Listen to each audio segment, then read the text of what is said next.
so that there is no noise.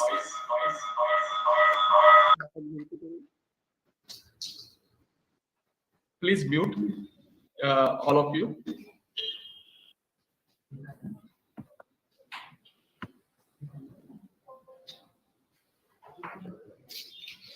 Pankaj Tupsundar, please mute your mic. Thank you. Now we begin this program. Good morning again, namaskar, and welcome all. The vision that Hindu youth should become strong and proficient in modern warfare was the life goal of the founder of Bhosla Military School, Dr. Balakrishna Shivram Munje. Dr. Munje was not merely an expert ophthalmologist. He was a freedom fighter, a social reformer, and a pioneer in military education in India. In this quest, he strived hard, traveled the world, and garnered knowledge and help and support. He visited military schools in Germany, Italy, and other countries, and also met on the same subject. He met Mussolini. Finally, in 1936, at the age of 64, he established Bhosla Military School in Nashik. On the 12th of December 2021, that is just a few months ago, the 150th birth anniversary year of our visionary founder has started. In this year-long celebration, the Central Hindu Military Education Society, CHMES, is publishing a booklet on various aspects of Dr. Munje on the 12th of every month. We have already published a couple of booklets, and today is yet another step in the same progression.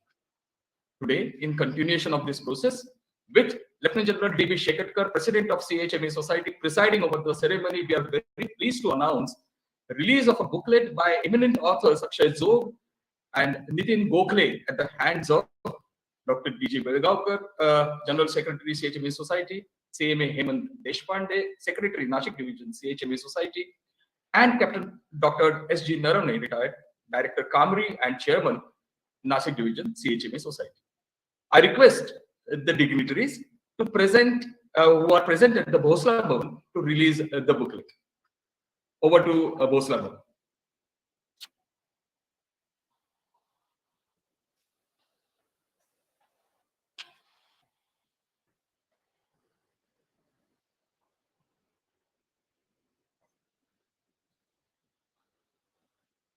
Thank you very much. The book is now released. Could you hold it up, sir, for the photograph?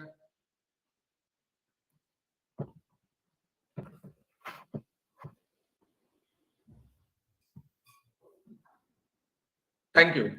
Thank you very much. I'll come back to the authors of the contributors of this booklet. I can see people are coming in, so I welcome everybody who is joining. Mr. Akshay Zog, who has contributed to this booklet, he's an electronics engineer basically, but more importantly, he's an expert on life and times of and contributions of Swatantra Veer Vinayak Damodar Savarkar. His first book, Swatantra Veer Savarkar, Akshep Ani Vastav, that is in Marathi, of course, and it means objections and reality. This book was so well received that it saw 11 reprints in 2 years. He further wrote 2 more books on the similar subject line, Swatantra Veer Savarkar Parichit आणि अपरिचित आणि स्वातंत्र्यवीर सावरकरांची कथित क्षमापत्रे आक्षेप आणि वास्तव. Both were equally popular. Mr. Akshay Zog writes regularly for many periodicals, appears on various TV channels for debates and panel discussions, and travels the country giving lectures on Savarkar, Hindutva, and Rashtravad, all the subjects which are very close to his heart. आज जे booklet आपण प्रकाशित केलं त्या पुस्तकामध्ये त्यांनी हिंदू धर्मशास्त्रातला जो एक शुद्ध कार्यविषयी विवेचन आहे त्या गोष्टीवरती त्यांनी अधिक आणि त्याच्यामध्ये डॉक्टर मुंजेंचं योगदान याविषयी त्यांनी छान विवेचन केलेलं आहे. आता मी बोलण्याऐवजी मी त्यांनाच रिक्वेस्ट करेन की he should say a few things. He has 4 or 5 minutes to speak about his contribution. Thank you. Over to Mr. Akshay Zog.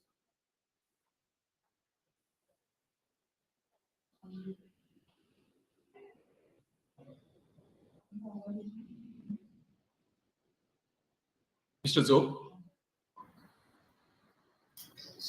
Thank you. Namaskar. First of all, thank you very much, Bhutani Committee, for giving this opportunity and selecting me to write on this subject. Dr. Balakrishna Shivaram Munje, founder of the Bhutani Military School and very staunch supporter of Savarkar's militarization policy. त्याबरोबरच doctor Vashi Moonje यांचं वैशिष्ट्य असं की त्यांनी ते एक भारतीय राजकारणामधले एक अनुभवी आणि जाणकार असे नेते होते की त्यांनी टिळक युग बघितलंय, गांधी युग बघितलंय आणि सावरकरांचं हिंदू महासभा पर्व बघितलंय. नुसतं बघितलंय, त्यात ऍक्टिव्हली खूप कॉन्ट्रीब्युट केलेलं आहे. पण डॉक्टर मुंजे यांचं शुद्धी कार्यातलं त्यांचं जे योगदान आहे ते तसं थोडंसं दुर्लक्षित राहिलेलं आहे. त्यांच्या या दुर्लक्षित पैलूवर या छोट्याशा पुस्तिकेतनं प्रकाश टाकायचा प्रयत्न केलेला आहे. मी म्हणेन की त्याच्यात माझं काही कॉन्ट्रिब्युशन असण्यापेक्षा मुंजेचं जे चरित्र लिहिलेलं आहे बाळशास्त्री हरदास आणि वीणा हरदास यांनी 2 खंड जे आहेत त्यातून फार या पुस्तिकेसाठी खूप मदत झाली. आणि डॉक्टर श्रीरंग गोडबोले यांचा शुद्धी कार्याचा इतिहास या 2 पुस्तिकेतनं मला महत्वपूर्ण संदर्भ उपलब्ध झाले. डॉक्टर मुंजे यांचं कॉन्ट्रिब्युशन म्हणायचं तर डॉक्टर मुंजे यांनी ऍक्टिव्हली फक्त शुद्धी कार्यामध्ये भाग नाही घेतला, तर त्यांनी या शुद्धी कार्यासाठी जे तुम्हाला इंटेलेक्च्युअल रिसोर्स लागतो, म्हणजे तुम्हाला हिंदू धर्मशास्त्राचा आधार त्याला काय आहे हे शोधून काढून ते रिवाइव्ह करण्याचं, त्या सुधारणा करण्याचं त्यांचं काम होतं. देवस्थुतीचा आधार आपण त्याच्यामध्ये आहे, त्या देवस्थुतीची अपडेट करणं काळानुसार कशी गरजेचे आहे, किंवा त्याच्यामध्ये फक्त 20 वर्षापर्यंत एखादी व्यक्ती धर्मामध्ये गेलेली असेल तर फक्त 20 वर्षाचा कालावधी त्याचा टाइम पिरियड होता. त्याचा अधिकार्थ काढून 20 पेक्षा किती पण काळ असून दे, किती पण पिढ्या असून दे, एखाद्या व्यक्तीला इच्छेनुसार हिंदू धर्मामध्ये स्वीकार करायची इच्छा असेल तर तो येऊ शकतो. अशा प्रकारे त्यांनी इंटेलेक्च्युअल रिसोर्स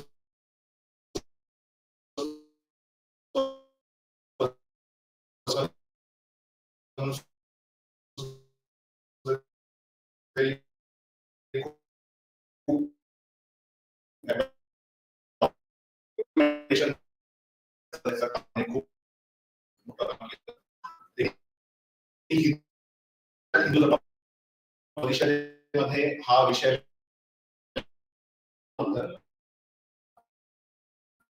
आणि भारतात परिषद आयोजित केली, त्याचे अध्यक्ष होते. इतकं त्यांचा त्याच्या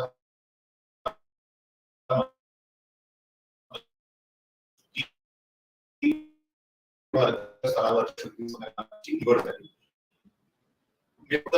शुद्धी कार्य थांबले होते. स्वतःची त्यांची पूर्वजी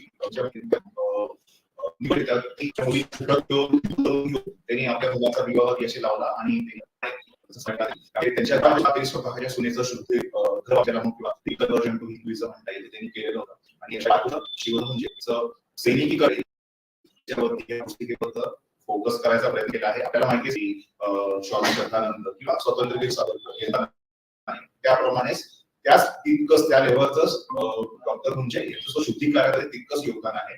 आणि त्याच्यामध्ये या लहान पुस्तिकेतनं प्रकाश टाकायचा प्रयत्न केला आहे. मला असं वाटतं की वाचकांना हा दुर्लक्षित पैलू ह्याच्यावर काही संशोधन करून अजून काही त्यांनी कार्य पुढे निमित्ताने म्हणाली तर हे या पुस्तिकेचं मी यश समजेन. पुन्हा एकदा मी कमिटीचे आणि आयोजकांचे आभार मानतो. त्यांनी यासाठी निवड केली आणि सर्वांनी पुस्तक वाचून अभिप्राय कळवावा. धन्यवाद. Thank you very much. Thank you very much for your words. आणि तुम्ही त्या पुस्तिकेमध्ये शुद्धी कार्याविषयी जी चर्चा केलेली आहे ती सगळ्यांना ती आवडेल, सगळ्यांना तो एक विषय समजेल याची तुम्ही खात्री बाळगा. यानंतर आपण वळूया पुढच्या लेखकाकडे. And we go to Nitin Gokhale, a very well known media entrepreneur, one of South Asia's leading strategic affairs analyst and author of over half a dozen books so far on military history, insurgencies, and wars. He is also a very well-known YouTuber, if I may add, and he's much popular among all the YouTube viewers regarding the subject. Starting his career in journalism in 1983, he has since led teams of journalists across media platforms. A specialist in conflict coverage, Gokhale has covered the insurgencies in India's northeast, 1999, Kargil conflict and Sri Lanka's Ilam War, both between 2006 and 9. Mr. Gokhale now travels across the globe to speak at seminars and conferences and lecture India's premier defense colleges. He has founded two niche portals, BharatShakti.in and StatNewsGlobal.com. We have all heard him on the YouTube. Now let's listen to him in person regarding the article that he has written in this booklet, Dr. Munje, a renowned strategist. So let's hear about this life of this feisty soul. I request him to say a few words on this occasion. Mr. Nitin. Thank you, Vinay Kulkarni ji. Namaskar. Good morning to everyone. I happen to be in Pune, so right now I'm not in Delhi, which is a good thing because there's some time to join this function, which is happening online, fortunately. Otherwise, I wouldn't have been able to make it to Nashik. General Shekatkar, all the seniors here, all the dignitaries, and all the participants. It's a great pleasure with which I'm speaking here. It was indeed very enlightening for me to write this booklet because this booklet is a follow-up on the history of Bhosla Military School Nagpur branch, which I wrote 3 years ago. And during that writing of that particular book, I actually came across Dr. Munje's stellar work and his thought process in the years between the two world wars, World War I and World War II. And realized that there were visionaries like him who thought much ahead of their times. They knew that eventually India will have to have hard power, and for that they will require well-trained military leaders, military personnel. And therefore, when he started speaking in the Legislative Assembly, of which he became a member in, I think, 1927, he actually took up the indigenization of the military training that the British were carrying out under the King's Commission in Sandhurst, where there were 10 odd Indian officers who had their seats reserved for them. But he wanted a larger number of Indian officers to be trained as military personnel. And therefore, he, as a disciple of Bal Gangadhar Tilak, wanted them to become military leaders, revolutionaries, and not just non-violent, peaceful agitationists, which were the two schools of thought which were jostling with each other at that point in time. In fact, he went to South Africa when the war was on there, and that influenced his thinking quite substantially from what I could do, which I have actually tried to bring out during in the booklet itself. And when he was participating in the debates, he realized that there was a lack of martial spirit amongst the countrymen, and they were sort of told that being aggressive, being proponents of hard power will not be good for India because that will provoke the British. That really distressed him. So he actually moved a resolution in the assembly saying that military training for schools and colleges must be made compulsory. This was in 1928. He was a very ardent student of Mahabharata and Kautilya's Arthashastra, which influenced him. And going forward, he thought if the colonial rule had to be ended, then military subjects have to be taught strategy, tactics, and both Kutniti and Arthaniti need to be brought into the syllabus of military schools or military training.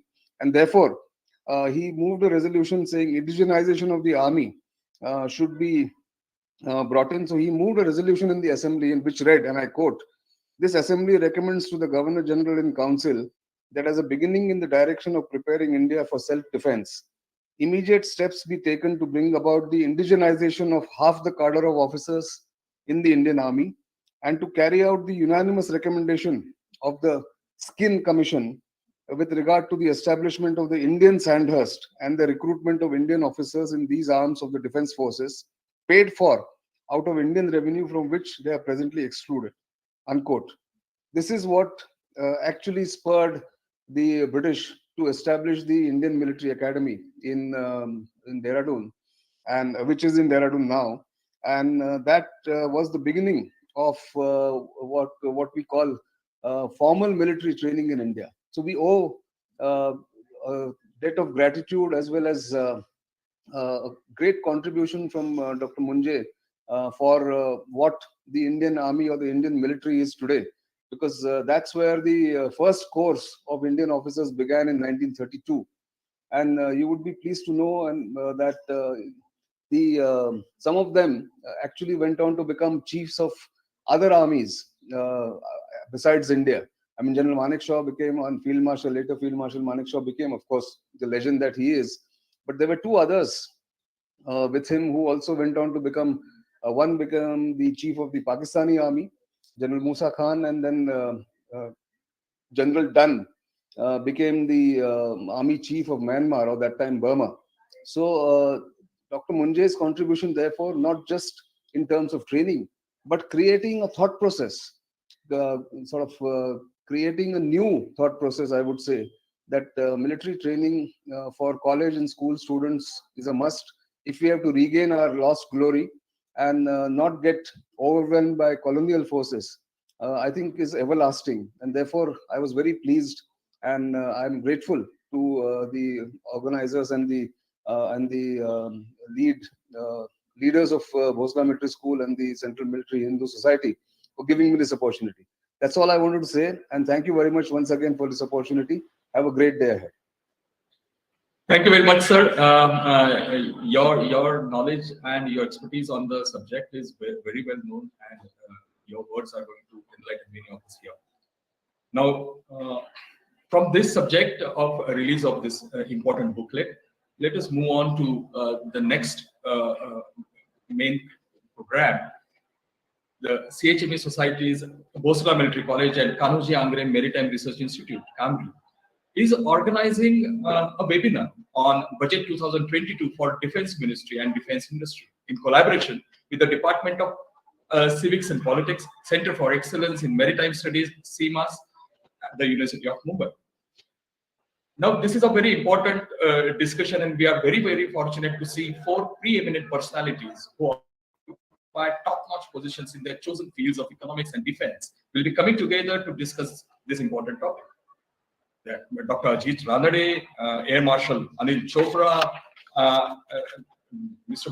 Mukesh Bhutani, and Commander Suchin Jain are so important people that it's not my place to speak a few words. I'll request Brigadier Hemant Mahajan to speak a few words about them. First up, I introduce them. But before that, I will introduce Brigadier Hemant Mahajan. He is a much decorated soldier, an active soldier who fought valiantly in Kashmir, and he was part of the Maratha Light Infantry, the 7th Maratha Light Infantry, and he even commanded the battalion. He is an MSc, an MPhil in defense, and since his retirement, he has completely devoted himself to the defense writing, and has written in top-notch newspapers in English, Marathi, and Hindi, and published more than 4,000 articles in last 12 years alone. He regularly appears on TVs, and he has written multiple books and is a well-known authority on the subject. So I hand over the reins of this program to Brigadier Mahajan to conduct and moderate this panel discussion involving these four personalities. Over to you, sir. Okay. Thank you, Vinayji, for your kind introduction. Firstly, I take this opportunity to thank Bhosla Military School, BHME Society, and everybody for giving me an opportunity to be a moderator in this particular session. The occasion today is very important. Today we are at 150th birth anniversary of the founder president, Dr. B.S. Bunje, whose anniversary we are celebrating.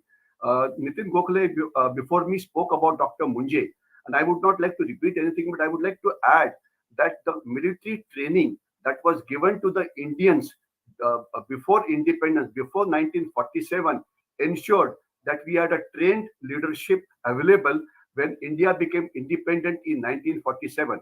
The 47-48 war went on for nearly 1 year, and those of you who have studied it would realize that first 6 months nothing happened simply because both sides commanders were Britishers. The Indian leadership of General Thimaiya, General Cariappa came nearly 6 months later, and that is when the whole procedure of carrying out offensive operations against Pakistan started. So this leadership carried us through the war of 1947-48, and Kashmir became a part of India.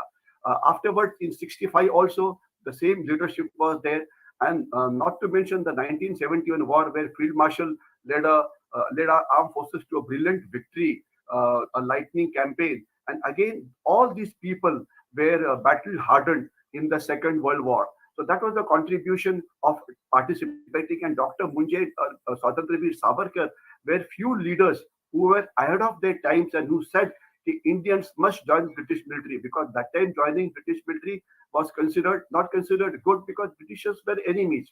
But they said, no, today the Britishers catch you even if you carry one pistol, and if they're going to teach you about rifles and light machine guns and aircrafts and ships and all, this knowledge is going to be useful, because military knowledge, military experience takes a long time to gain. And how right he was proved by our victories in 47 war, 65 war, and of course 71 war. So that is so much for Dr. Munje and his foresight and the kind of thought leadership that he gave, and he established this great institution which has produced a large number of very eminent students in various branches of the Indian military. Now I'll come down to my topic. The topic today is Budget 2022 for Defense Ministry and Defense Industry. This budget was given on 1st of February, and I heard the budget completely, because for nearly 13 years since my retirement, I'm listening to all the budgets very carefully, because the regional channel expect me to give some words of wisdom after the budget is over, especially with relation to the defense budget. So I heard it, and this was one of the shortest budget, 1 hour 30 minutes, and there was hardly any mention. On an average, I counted that in 13 budget that I heard, average time given to the defense budget varied between 1.30 minutes to 2 minutes. Maximum was 2.01 minutes, I think, in 2015, if you are statistically minded, that is. But this time it was even lesser than that. And it takes a fair amount of time later to find out as to what was allotted to the budget. You have to go to the site, you have to go to the defense ministry, wait for the release, etc.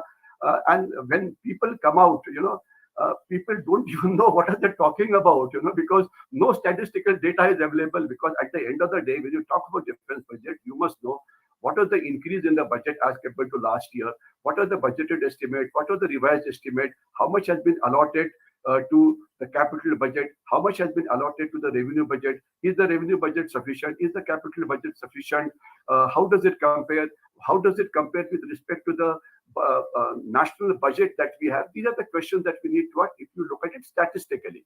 Of course, there is one aspect of statistics which I'm sure the speakers after me, especially Marshal Chopra, will talk about it. And the union budget as such, we have Dr. Ajit Ranade will talk about it. And then there are two other speakers who are there. One is Commander Chartered Accountant and Advocate Mukesh Bhutani, who will talk about the legal aspect, who will talk about other aspects. Then you have Commander Suchit Jain, who is the innovator, entrepreneur, ex-program director for innovations in defense excellence. He will talk about those aspects, And last, of course, we have Dr. General Shekatkar, who will give his closing remarks on this whole issue. And before I introduce the speaker to you, today morning only I saw the news that based on the General Shekatkar committee report, the Ministry of Defense has decided to do away with 9,000 posts of the MES. I repeat, 9,000 posts of MES. Of course, this was recommended by General Shekatkar nearly 2.5 years back, but nevertheless, it has been accepted now. So that was a very gladdening news that some efforts are on to reduce our revenue expenditure, which at times is unnecessary. And the second part, which was not very pleasing to my mind, was we have ordered the corporatization of the Ordnance Factory Board because defense industry today is a part of it. And these people, the civilian employees, have gone to the Madras High Court saying nothing doing this. They have given some cock and bull story, if I use the unparliamentary word, to say as to why this corporatization should be stopped. I only hope that the judiciary, who at times has a habit of going for an overreach and poking their nose into subjects which should not concern them, follow a balanced path and give some balanced judgment. Let's hope for the best purely from the point of view of our defense budget. So defense budget is what we are going to talk about, and what the order of speaking will be that we will speak for Dr. Ajit Ranade will speak first, and he's going to speak about the general aspects of the Indian budget and how defense budget forms a part of it. Then you have Air Marshal Chopra, who obviously will talk about the defense budget. Then third speaker will be Chartered Accountant and Advocate Mukesh Bhutani, who will speak on the other aspects. Then you have Commander Suchin Jain, if I pronounce the name correctly. He will speak about the innovations, the defense industries. Innovations has to be there. Unless you talk of innovations, things are not going to work. And I'll only contribute one thing here. Just 2 days back, Nitin Gokhale is here. He was interviewing the GOCMC of the Army Training Command on his channel. And there he mentioned, he said every year 130 to 140 officers of the army do MTech, and some of them are extremely bright. So now they're thinking they are being sent now to foreign universities to improve the technological quotient of the Indian Army. Then he talked about the academic relationship that must exist between the military and the academic world, because there are brilliant people in academic world. And before I could even complete my sentence, today I found the news. In fact, I got it on our Maratha Regimental Center net that the Army Training Command has already signed a memorandum of understanding with Rashtriya Raksha University. I repeat the word, Rashtriya Raksha University. Today it is being commanded by one of the officers from a regiment to which I belong, Maratha Regiment. Lieutenant General Mistry is commanding this regiment, commanding this Rashtriya Raksha University, which is expected to be a premier defense university. It is doing a good job, and I'm sure it will continue to do a better job in the days to come. So here we are. There's a lot of efforts are being done to not only improve the defense budget, but improve it qualitatively also. Now, what I will do now is I'll come down to the first speaker and introduce him, and then I'll request him to take over from me. Each of the speakers is requested to speak for about 10 to 15 minutes, 15 minutes being the upper time. And after the first speaker is finished, I'll thank the speaker and then introduce the next speaker, and the third speaker and the fourth speaker. And after all the speakers are finished, then we will have a session open for question and answers. We'll take few selected questions, and I have already requested the faculty of Bhosla to put those questions in the chat box, because otherwise, if you give an opportunity to speak, they at times steal the thunder from the speakers, which I would not like to happen, So let them put their questions in the chat box. So here and then of course last General Shekatkar will give his closing remarks on the defense budget and many other aspects. Okay, so I will introduce the first speaker, that is Dr. Ajit Ranade. When I look at his biodata, what immensely pleases me is I think he belongs to the world of T20 cricket matches. In 20 overs, you must say whatever you want to say. His biodata is precisely 6 lines. I wonder how can a person ever give his biodata in 6 lines. But I think he must be believing in the theory that a speaker is best understood by the way he speaks. Now, nevertheless, whatever is given here, I'll read it out. Dr. Ajit Ranade is the Vice Chancellor of Gokhale Institute of Politics and Economics in Pune, which is a very renowned institution. His career has spanned both the academic world and the corporate world. I'm very happy about that, because even Commander Suchin Jain also belongs to the services, also is in the academic world, etc. Then he was a group executive president and chief economist to Aditya Birla Group, an Indian multinational, which is there. He is also a founder member of Pune International Center. It's a very active think tank which is based in Pune, and every month or after every 15 days, they have some very nice programs or issues related to national security. Dr. Ranade holds a BTech in Electronic Engineering from IIT Bombay, another top class institution of our country, and is also an alumni of IIM Ahmedabad. So double barrel. Two very important qualifications, and of course, he's received his PhD in economics from the Brown University.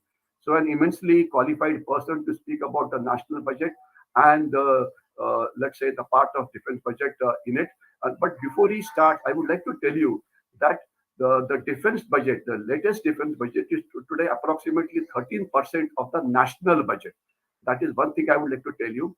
And over the last 5 years, the defense budget share has been decreasing as a part of national budget from 17% to 13%. And I think that's a very accurate way of finding out as to how much money you are getting, because comparing it with the GDP somehow doesn't give you accurate figure.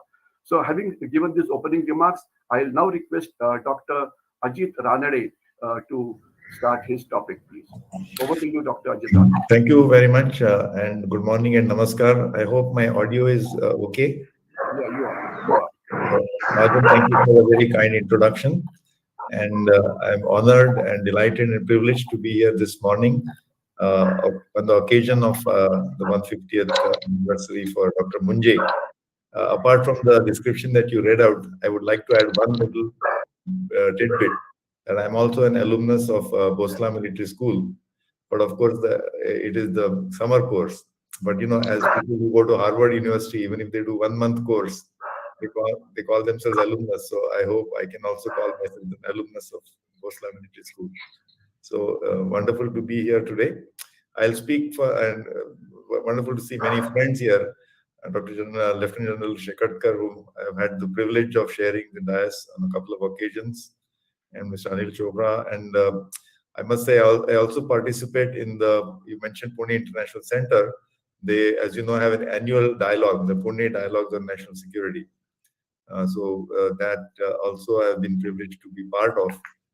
So I plan to speak for about 15 minutes, as you suggested. And since my primary hat that I wear as an economist, I will try to give some flavor about the budget, and then maybe make a few comments on the defense aspect of it. And then during the Q&A and discussion, I'm happy to come back with more intervention if necessary. So the budget is an important exercise because not even a single rupee can be spent by the government of India, or for that matter, government at the state level, without the consent of the citizen. So that is the sanctity of this budget process. So what we say the budget is actually a proposal. What the finance minister presents to the Lok Sabha is a proposal, and that proposal has to be approved. But because typically the party which is the ruling party, they usually have the numbers, so it is not as if the proposal is going to be rejected or modified. So usually when the finance minister presents the proposal, it is taken as the final budget. Rarely there are any changes, very minor changes, unless there is a huge backlash, which happened, let's say, in 1992, when the finance minister had proposed a 50 rupees increase in the price of fertilizer bags, and that had to be rolled back. So sometimes this rollback gets the finance minister is called rollback finance minister, but usually there is no rolling back. So the importance of the proposal is that this is taken as the budget. And the budget preparation are done over several months, if not several years. So increasingly, year after year, we find that there is not much, I would say, surprise or shock value or surprise value. And that is the way it should be, because the budget presentation is usually just a presentation of the expenditure and revenue that the government of India will do on various sectors. Now, as you mentioned, Mr. Mahajan, that if you look at what is the government's responsibility, it is, of course, to provide public goods. Apart from taking care of the poverty, anti-poverty is a big thing that governments do. But law and order and providing public goods like public infrastructure, like airports, roads, and so on. And of course, the defense of the country. So defense is a public good, which is a primary responsibility, main responsibility of the government of India. Therefore, of course, there is a significance to seeing how much money has been allocated towards defense. And to that extent, that's why this discussion is relevant today. But before I go to defense, let me just tell you the highlights of the budget. So, we are coming after almost 2 years of pandemic. And because of the pandemic, that put a huge strain, extra expenditure for the government of India on pandemic related, whether it was because of the lockdown, there was a huge stoppage of work, almost, I don't know, 30, 40, 50% of economy was closed, shut down. A lot of people lost livelihoods or jobs. So income crisis, but that income crisis was threatening to become a food crisis, food security. So the government of India has been running for almost 24 months a free food grain scheme, the biggest in the world, that under the National Food Security Act, which gives rice, wheat, or coarse cereal, pulses. So this has been running for 24 months now, and that expenditure, because it is free rations for the sake of the pandemic, the total expenditure on that has been 2.6 lakh crores so far. So please bear in mind that is a very important responsibility that the government has been discharging. So we are looking at this budget in the context of that we are going to be out of the pandemic soon. So that is why we should look at it that way, that now, because of the remarkable fast vaccine rollout in India, and of course in many parts of the world, and the optimism which is coming out because of the fiscal stimulus, the two largest economies in the world, China and USA, are going to be growing at 5 to 6%. They represent 40% of global GDP. So they're 10 times bigger together. So if China, USA together grow at 5%, that is like India growing at 50% GDP growth rate. So that is the huge impact that will have on the world economy. And therefore, there is optimism. And the growth of the world economy also means a great export opportunity for India. So India's exports this year are actually going to be, this fiscal year are going to reach something like $400 billion, which is a 50% or 40% increase over last year. So that's one of the consequences of the world economy doing well. And next year also, I think exports will be a major driver of growth. So as far as the budget is concerned, the broad numbers are as follows. The context for the budget is that next year is expected to be a high growth year. There is some concern about inflation. The budget will continue to provide some fiscal support, but it will be lower. And the focus will be to stimulate growth at a faster pace, but also job creation, because that is the surest way of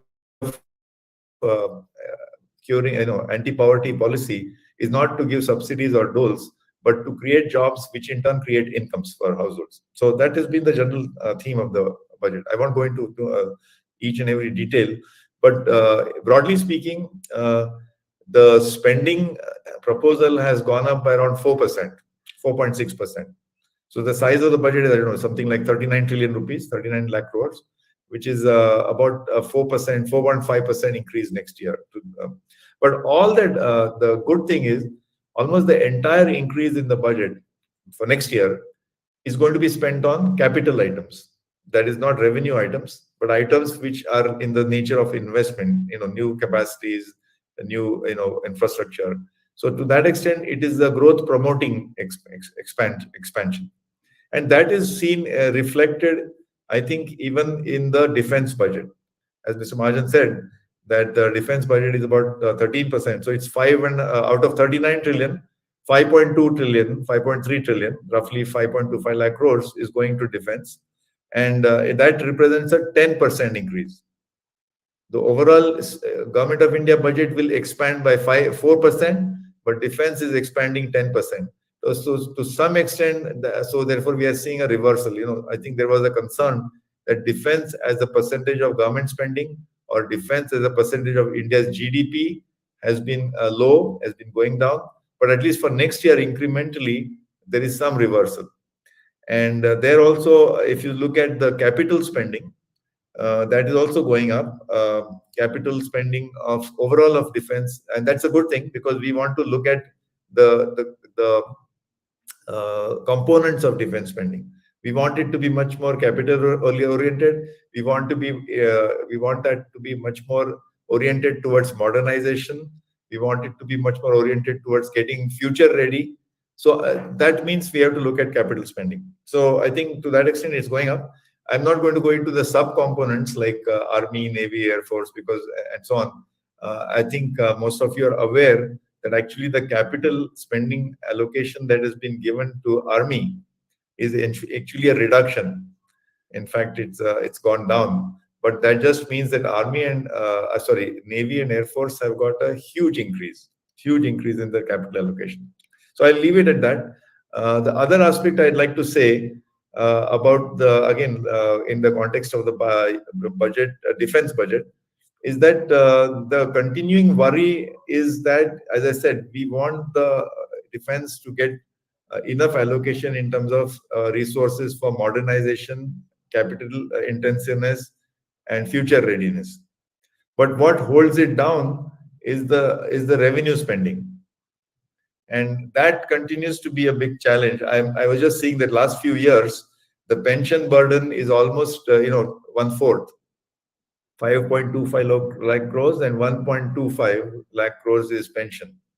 And you will be surprised to know that 5 years ago, the total pension bill for armed forces was 54,000 crores. And it reached, by 2020-21, it reached 1.3 lakh crores. So almost 2.5 times. So just in 5 years, 250% growth, 250% growth in pensions. This year, it's gone down a little bit from 1.3 lakh crores to 1.25. So I think that is a major area. I don't know if we'll have time to discuss that. And what is the solution for that? But there one must realize that there are certain myths that maybe the civilian defense is eating up, civilian pensions are eating up a large portion of the pension burden that is put on the defense budget. That is not true. It's only 20%. The civilians are paid 20%, so 80% of the pensions are going to armed forces personnel. And of course, I must admit that the tooth to tail ratio, that is the people who are in service, armed forces to civilians, that ratio can be smaller. Today it is, I think, 1 to 1.5, 1 to 1.15. So that means for every 100 armed forces personnel, there are 115 civilians. And to that extent, some rationalization, some reduction is possible. But the pension bill is not eaten up by civilians. 80% is going to armed forces. And that is something, it is being continuously reset. As I said, in 5 years, it went from 54,000 crores to 133,000 crores, 1.3 lakh crores. That's one concern. And that as the pension part of the budget keeps expanding faster, in 5 years, it expanded by 250%. I just said that next year's budget is 10% bigger. So typically in 5 years, defense budget will expand by 50%. But the pension part expanded by 250%. So that is going to crowd out. That will definitely crowd out the room left for capital spending. That is the room left for modernization. The room for cyber, the future warfare is, as you know, is future warfare readiness is not about the conventional means. It's cyber. And cyber means you need to invest a lot in cyber security. So that is one area of concern. The other prominent thing that I'd like to mention from this year's budget is the encouragement given to defense PSUs, domestic defense PSUs. And that is, I think, more than half a dozen. PSUs have been given funds to develop domestic capabilities, and also the partnership with private sector. So under the PLI scheme, the production linked incentives, as well as under partnership with government PPP model, that is private sector is coming in, and that's a good thing. I think we must also, I would recommend that we should not only look at becoming self-reliant and less dependent on imports as far as defense equipment is concerned, but also look at whether there are export markets. Now, this is a little, this is a sensitive area, but I'm just saying that I'm saying this because we should not develop domestic capabilities by raising import tariffs, by raising import barriers, because that is not the surest way of developing competitive edge in technology or in domestic capability. So, so long as we keep the barriers low, and so long as at least if we tap into export markets, that tests how good we are in the global field, global stage. So that's about it. I think. Overall, I think the budget was the relief for middle class was there were no new taxes. At least this is a non-defense angle, but there were no new taxes and no changes in taxes. As I said, the positive part is that all the extra spending is going towards capital spending, including in defense. And there were several other initiatives, modern initiatives like using drones in agriculture, much more focus on organic farming, or modern concepts like tax on cryptocurrency, then introduction of drone, as I said, the national policy for electronic vehicle battery swapping. So many such details are there, which are, I think, worth noting. Final comment is that because I'm an economist and I think I also look at what is the impact on development. I must say that the long-term security of the nation depends on how strong is your human capital. Of course, how strong is your army, navy, air force, and defense capability, but ultimately how strong is your economy, and economic strength comes from the strength of your human capital. That is the brain power, the muscle power, which is basically spending on education and health. And on that front, I must say that we are still, we have a backlog. We have to catch up with the world average. Our spending on health and education is still low, and this budget has not done anything to enhance that. Of course, one might say that that is a domain of state government, but be that as it may. One last comment, since last couple of years after, there's been a lot of discussion about India-China relations.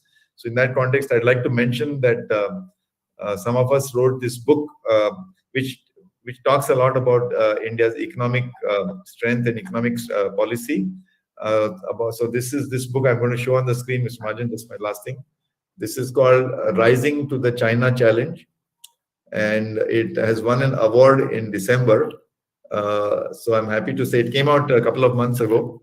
There are 6 authors, but I would recommend, if you can get your hands on the book, at least the first chapter describes some of the things I've said, and there's a lot of discussion on defense readiness.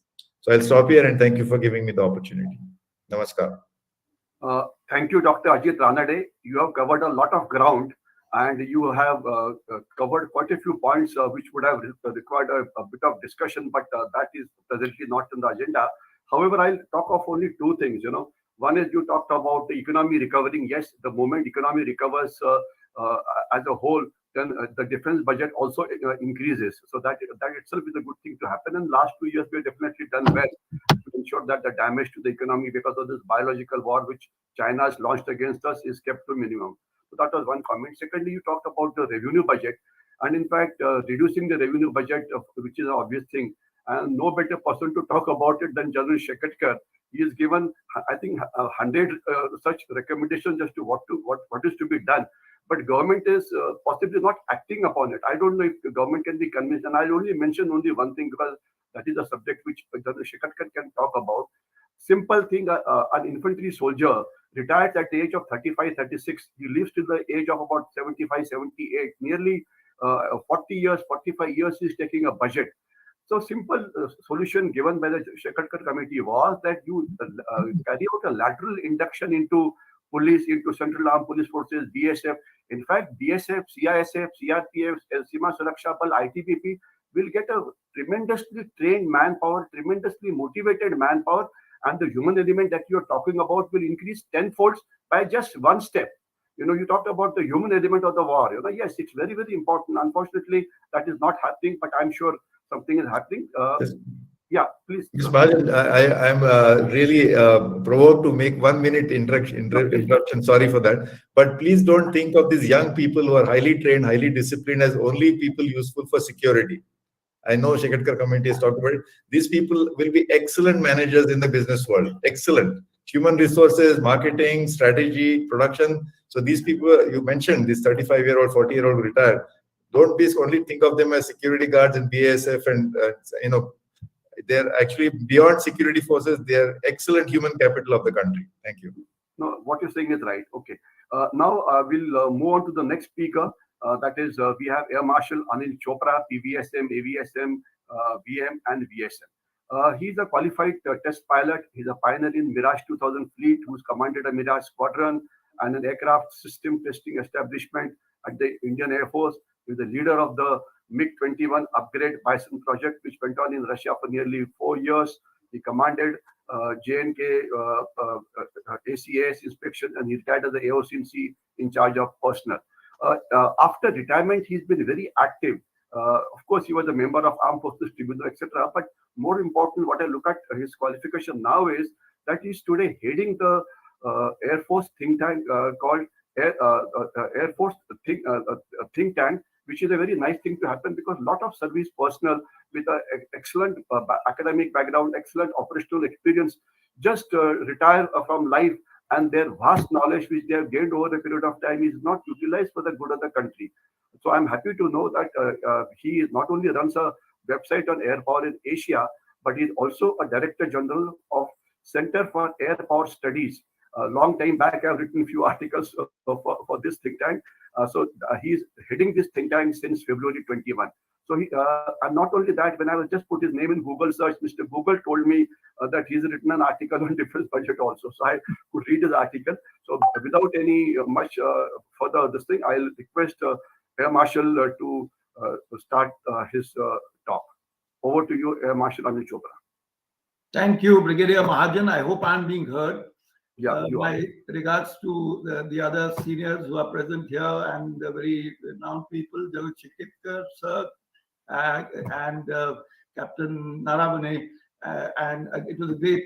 We just heard Ajit Ranade, who's a specialist in his own ways, and he's given us the frame of facts and figures. So I think makes my things easier. Yes, I have in the last 2 weeks written articles, one each on Indian defense budget and one on the US defense budget, because that's important for us to know what the world is all about. So I will cover my little short talk in 3 parts.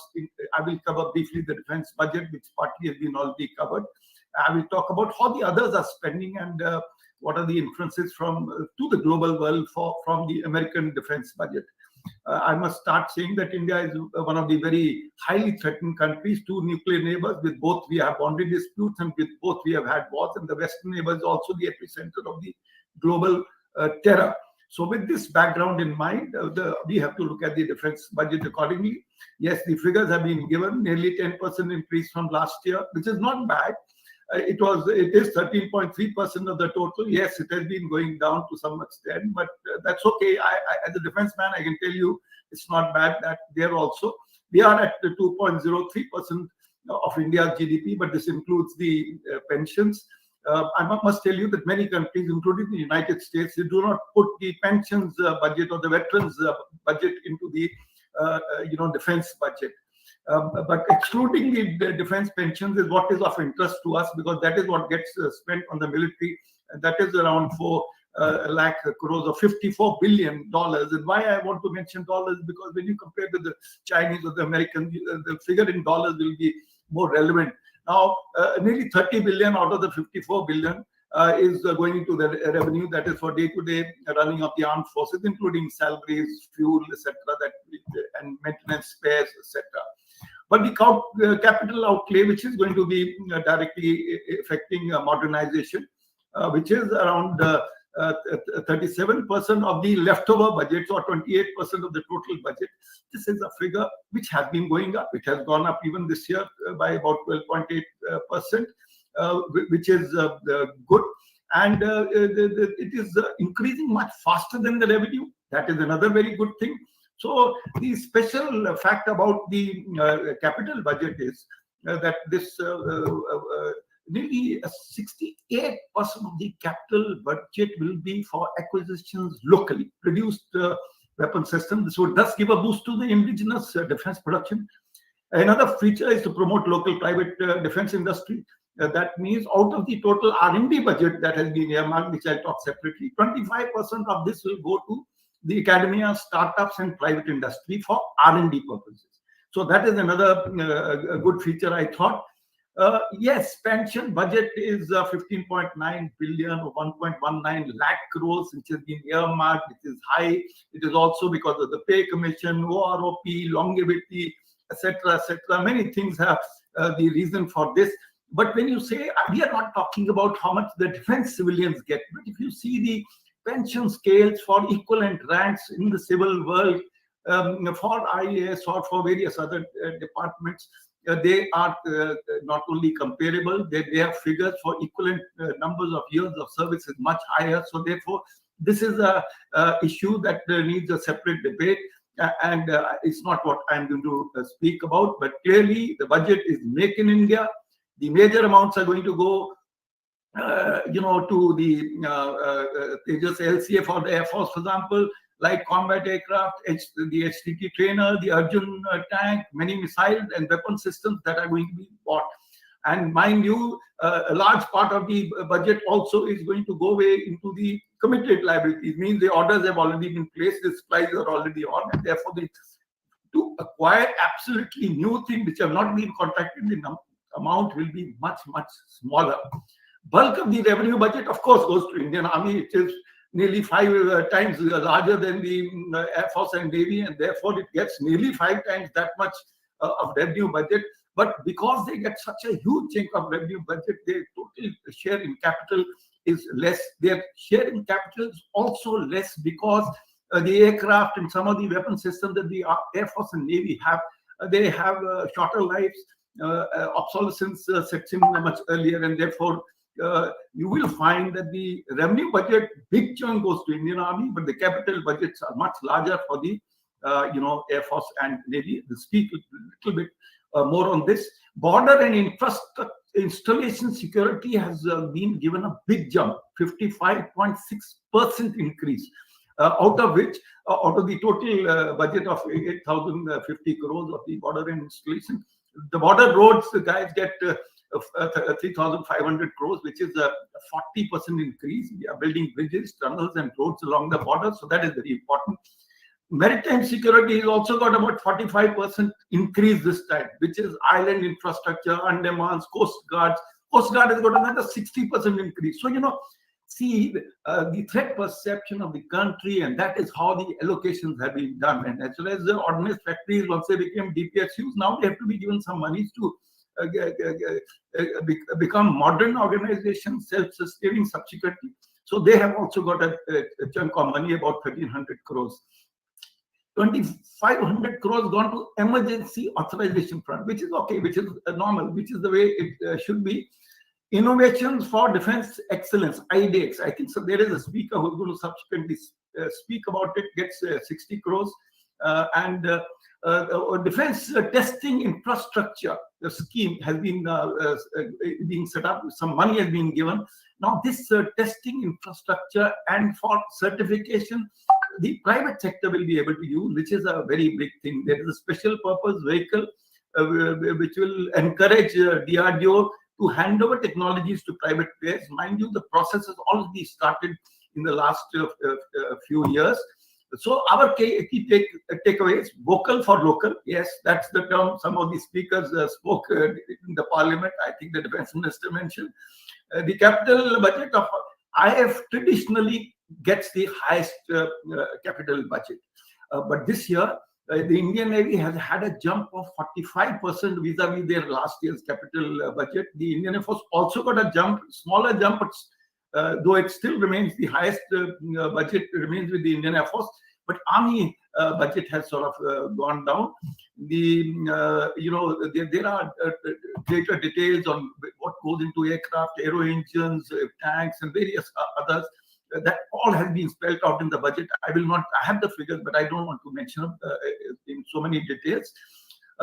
Substantial increase for Indian Navy indicates focus towards Indian Ocean and for the acquisition of ships, aircraft carriers, and submarines. Of course, Army will get more money to spend mainly on their organic systems. They're hardly getting any money for aircraft, but they're getting for main battle tanks and the AK-203 rifles, etc. As I said, the IF's capital budget will substantially be committed to liabilities for LCA, Rafale, and S-400, which we have already purchased, and the deliveries are about to complete. Of course, for the LCA, we have to continue to pay for the rest of our lives.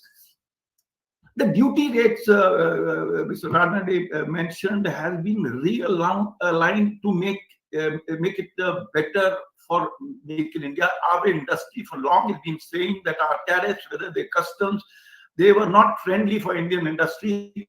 So I think the government has listened to the CIA and others, and they made a difference on this. Okay. Of course, there are GST changes which have been brought in to support the local manufacture. The indigenously designed, built, and manufactured items are now the highest priority that has been there for some years now. And increased defense production will also open up avenues for exports, and that exports are important for amortizing the cost. Now, it also will generate jobs and support targets of reaching our 5 trillion economy, and out of that 5 trillion, 25 billion US dollars defense production by 2025. That's the target, and I hope that happens. The new policies would promote industry and armed forces interaction and coordination and confidence in domestically produced weapons. In the high technology areas, of course, as I said, the joint ventures will have been made more attractive. More FDI will be able to come in, and with this defense manufacturing corridors already in place, clearly the tone and tenor of the defense budget has been to make India a defense production hub. How it works, only time will tell. And as I said, we need to have increased capital budget, but I will leave that part to General Shakti, who will speak at the end. Now, let me quickly cover up what is the defense budgets of the other countries. Now, there are two organizations which give us defense budgets of other countries: Stockholm International Peace Research Institute, SIPRI, and the military balance, which comes from the International Institute for Strategic Studies. But if you take their figures don't match with each other. They don't match with the budgets that each country announces, because every country takes, every organization takes the budgets in different forms. Now, in last year, US spent $778 billion, and China spent $252 billion, and India's expenditure total including pension is $72.9 billion. So it gives you an idea. China is having a budget of 3.5 times, India closer to 4 times, and America has 3 times bigger than China. So this is the kind of matrix. The United States military spending is 3.7% of GDP. China's is 1.7%, and India's, we already have spoken, is 2.1%. But there are others like Russia, which spends 4.3% of GDP, and Saudis spend 8.4% of GDP. So that's the kind of idea to give you of the major countries. Most of us analysts have been suggesting that this too, we have a modernization gap. Indian Air Force is down from 42 to 31 squadrons, and similarly the others. Army badly needs some tanks and hoisters, and so does the Navy need. So we have been suggesting that we should go from 2.03% of GDP to around 2.5%. I know it's a big call. The country has to spend on education and health, but we have to find ways, because we have a backlog of modernization, and as I mentioned, that we are also the most threatened country. Very briefly, let me tell you about how the USA spends their budget. Now, US defense budget not only includes the Army, Air Force, Navy, and Marines, but also Space Force. The proposals include the defense-related expenditure of Department of Energy. There are some nuclear programs which also comes into defense budget, though they are not outside their ministry. So, in a little more professional, the process is a little more professional. A team sits down. Finally, the president of America makes a defense budget request for the next fiscal years about 8 months before the due date. That means around April, May they start, because their budget has to be finalized by December. And it is looking at the capability building, and of course they're taking inputs from all the stakeholders, and thereafter it goes to the Senate. And mind you, this year, the budget which was announced in December, the Senate increased the president's proposal by $25 billion. They said, no, you're asking for less, because of the threats, whether they are in Indo-Pacific, whether it's in Ukraine, whether they have side, overseas contingency operations, whether it's NATO. So plus there is a requirement for them to modernize the nuclear arsenal, which is as old as in the 1960s. The missile defenses need modernization. So, and for all this budget, a green book is published when the National Defense Authorization Act is passed, cleared by the president. This book is 1,300 pages, and it is the budget increase is always bipartisan in that country. So I thought I will just mention that Army, Navy, Air Force, because they are of similar sizes, get similar budgets. You know, imagine they are getting around 165 billion each, the Army, Navy, and Air Force, and another 50 billion goes to the Marines. So you know what is the quantum vis-a-vis, us. The Space Force itself gets equivalent of more than half of India's budget goes just to Space Force in USA. And US budget is the equivalent of next 15 countries put together. That means China, India, Russia, Saudi, all these countries put together, 15 of them, the US budget is big. So that is the quantum. And of course, for them, the competition with China, modernization with special mention, as I mentioned about the upgrade of nuclear, and they have something called Pacific Defense Initiative, for which is to look at China threat. They give a huge amount over there. For them, the priority of threats is China, Russia, North Korea, Iran, and the global terror. And of course, they also have given this year nearly 4 billion for Ukraine Security Assistance Initiative. So this is how the Americans are spending their out of country overseas war fighting is close to 69 billion, which is equivalent to India's entire annual budget, or to that effect. It is that close.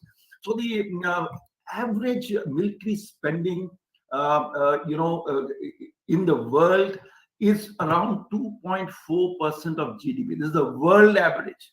So, and India is below that at 2.1. So, being a very threatened nation, I think we should go at least to the global average of 2.4% of GDP, if not, a little more than that. Many in the USA think that the threat is exaggerated, and it's a narrative run by the defense industry lobby, which funds the senators and all their think tanks. So this is one view as far as the public is concerned, because they feel that there are so many other things like social security, health, border security, education, infrastructure, which should all be getting more attention than it's going towards to defense. Now, one point I want to mention before I close up, that China's defense budget, there's a large number of expenditures which are going elsewhere but are being used for defense, like the space program and many other, their cyber, etc. A large number of funds goes to the other ministries. China's total national spend on R&D is $441 billion. $441 billion national, out of which 25 billion is defense alone, which is when you look at India's, India's close to $1 billion. So this is one area I personally feel that we need to spend much more. On the other side, the Pakistan's official budget is only about 8.8 billion, which this year is going to 10.8, and there is what the media is telling us is it could be 12 billion for the next year. India has to find ways to increase capital budget. A lot of capital budget goes into committed loyalties. Rollover of the capital budget is now being allowed. More needs to be done on this. And my last point is that in India, my personal feeling, and I think that's true for all departments, we spend the budgets most inefficiently. First 6 months, the monies are just flowing in. In the later 6 months, there is a pressure on all somehow finished budgets in various codex. This is most inefficient. I would rather not use it, but then use it inefficiently, because after all, it is India's money. Can we cut down revenue? Can we cut down numbers of the armed forces? Can we make them lean or mean? But India depends heavily on armed forces for internal security and HADR mission. Some child falls into well, you immediately call Indian Army. So my reflection is, despite creating agencies for all them, we do more work than NDRF does, the armed forces. So don't see much changes taking place. I don't know how the numbers will reduce, but I'm sure General Shakti will tell us later on. Thank you. I thought I will just make some of these points. Thank you. Thank you very much, Air Marshal Anil Chopra. You gave a very detailed account, detailed analysis of the Indian defense budget, revenue budget, capital budget, committed liabilities, etc. Purely for want of time, I'll only comment on only one issue, that is the improvement in the infrastructure. That is roads and railways and advanced landing grounds and helipads and aircraft. And I'll just give you one example. In good old days, from Pune to go to Guwahati used to take 7 days. I repeat, 7 days, changing trains at 4 places. And recently on an emergency, I went to Guwahati and Shillong, and I reached there in 24 hours from my house in Pune to the place which I wanted to visit in Shillong. 24 hours flat, I was there. What kind of efficiency it gives to armed forces, you can just imagine. So that is one thing I thought I'll talk about. And it is improved infrastructure has also resulted into what the Defense Minister called as Vibrant Villages Program. We don't have time to talk about Vibrant Villages Program, but what it simply means is, having villages on the border, because today our border areas have been vacated. There's a reverse migration which is taking place from the border areas towards inside, and border villages, when they are there, traditionally these communities were the eyes and ears of our security forces, And in fact, in Kargil, one would remember that one of the first warnings of the infiltration of the Pakistani armies came from Bakarwal, who had taken his animals there. But that program is also started off, and the tourism in Ladakh has improved so much. Today, there are more tourists in Ladakh than the population, and that itself ensures that a lot of money is put into the hands of the locals, thereby increasing their capacity to stay there. I'll now move on to the next speaker. The next speaker today who is with us is Shri Mukesh Bhutani, who is a founder and a managing partner of BMR Legal. He's an advocate and he heads a law firm also. His brief biodata talks about international tax market, transfer pricing. He has over 3 decades of experience fighting to the foreign direct investment policies, business reorganization. What I like is his expert on many landmark judgments which go to his credit, especially with regard to international tax policies, controversies, and advocacy.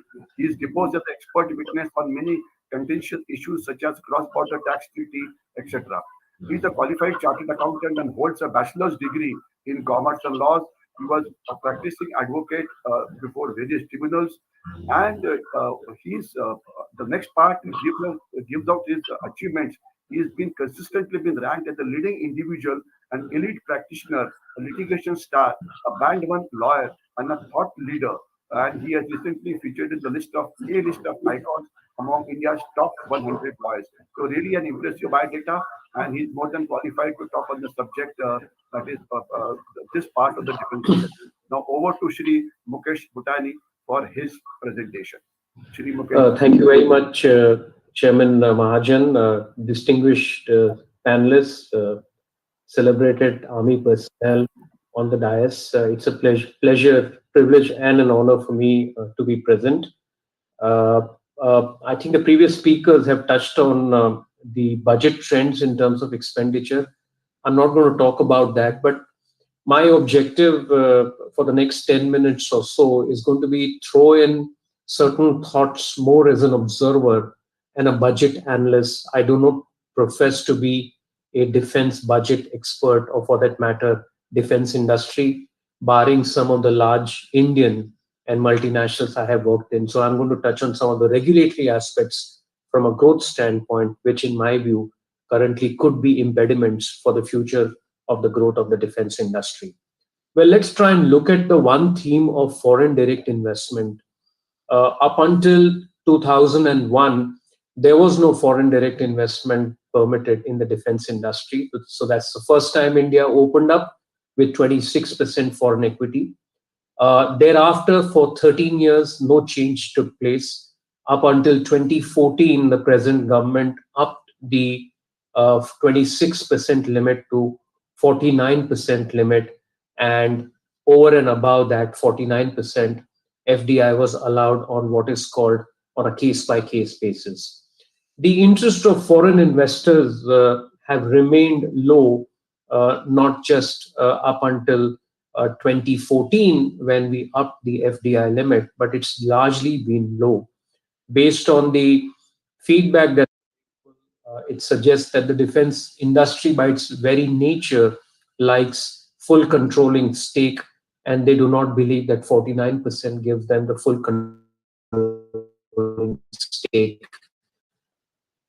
Also, the other aspect that has been raised particularly by multinational is not so adequate protection of intellectual property. 2020 was a landmark year when we raised the limit to 74%. We have still to see the results from 2024. If you simply look at the FDI figures, they are not very encouraging. So what does that lead us to? A growing trend on Make in India, particularly in the last few years.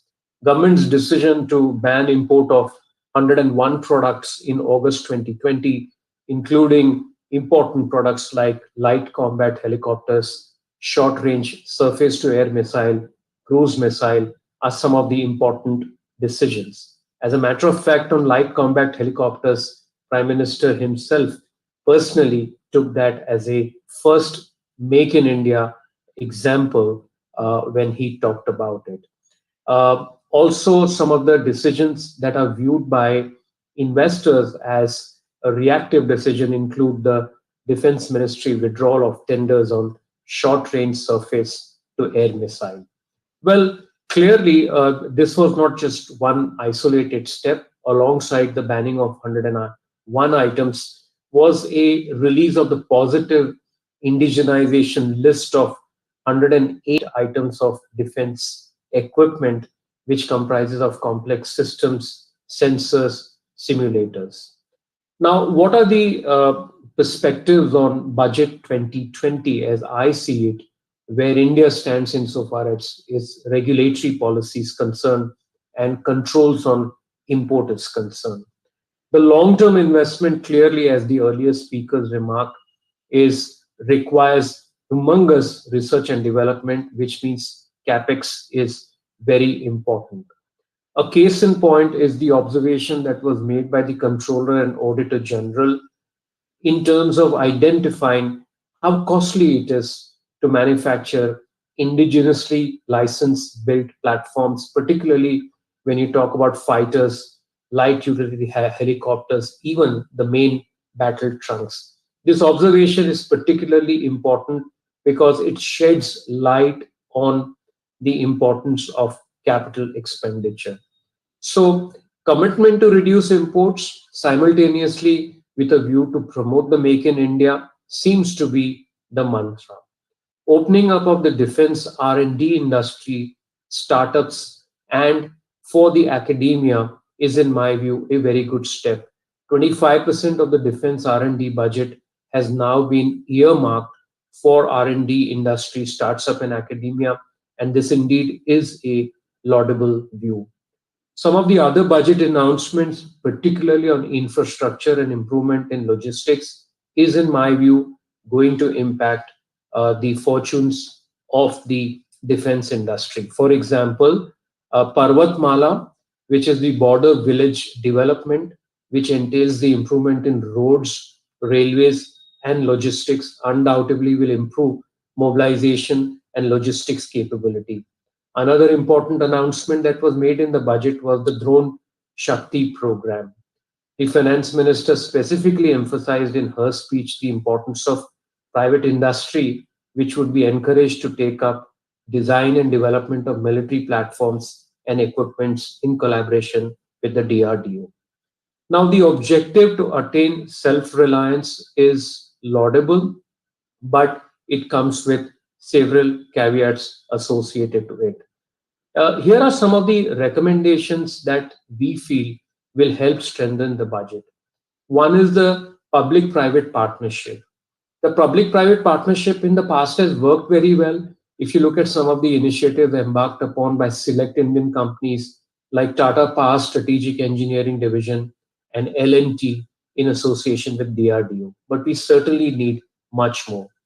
Some of the other initiatives by the private sector in the PPP sector are on the Advanced Towed Artillery Gun System, wherein Kalyani Group and Tata Power are playing very, very important roles. Some of the policy considerations that we would suggest to the government include, most importantly, financing of defense sectors. What are some of the international experiences? Defense bonds are becoming very popular. EU raised it. Relook at some of the typical revenue stream, for example, a fee-based arrangement or annual grants or monthly grants or subsidies. Taxes and charges on service provision such as construction and maintenance could be a very important source, and it may well be shifted to a public-private partnership when it comes to looking at the revenue model.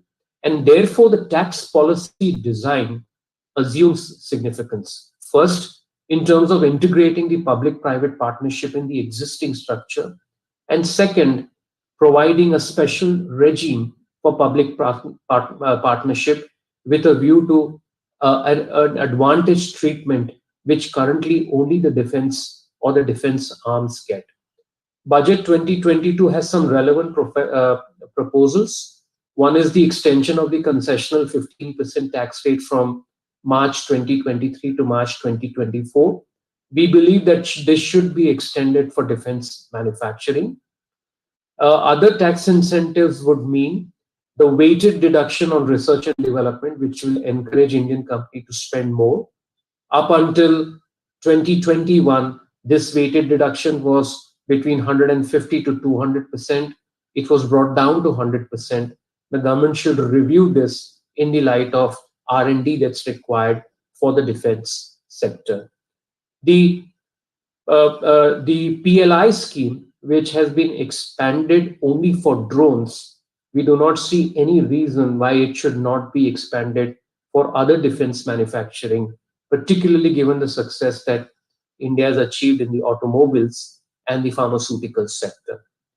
GST and customs tariff are a very important source of looking at promoting the defense industry. This will include exemptions for imports of strategic and critical components for indigenously manufactured defense platforms, not just available to the defense and to the likes of DRDO, but also to the public sector undertakings and the private enterprises who are participating in the public-private partnership.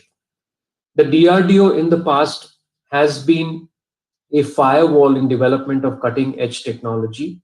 However, DRDO's recent changes on patents and relevant intellectual publications being available to the domestic industry is free of cost, and those initiatives need to be taken forward.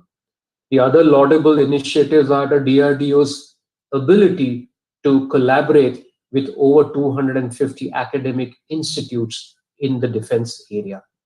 In conclusion, the defense has had some misses as well. One of the things that the industry was expecting was the announcement of a detailed, non-lapsable modernization fund for defense and internal security. This was a very important part of the recommendation that was made by the 15th Finance Commission. And we have seen this non-lapsable fund being as an avenue for funding defense budgets overseas as well. This certainly, in our view, will help bridge gap between projected budgetary requirements and allocations for the defense industry. This will also, in our view, fund essentially specific areas where incremental funding is required. Very often, funds from the consolidated funds of India are accessed. One could also look at, and this is politically sensitive, divestment or public float in select defense public sector undertakings to be able to help mobilize funds which are dedicated only for the defense industry. So I would just stop over here with the time allocated and look forward to questions, if any, that are coming if we have the time. Thank you very much. Thank you very much, Mukeshji. You covered a large ground. You spoke about foreign investment, journey that it took over a period of time. You talked about innovations. You talked about defense R&D. You talked about PLI, productive linked incentives, etc. Gati Shakti, etc.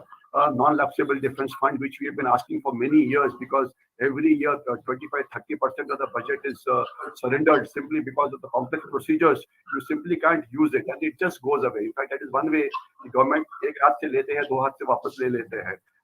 In fact, that has always been the case this year, but for the last 20 years, it shows, it helps the finance minister to show that he or she cares for the defense, but what money actually spent is much lesser than the money amount.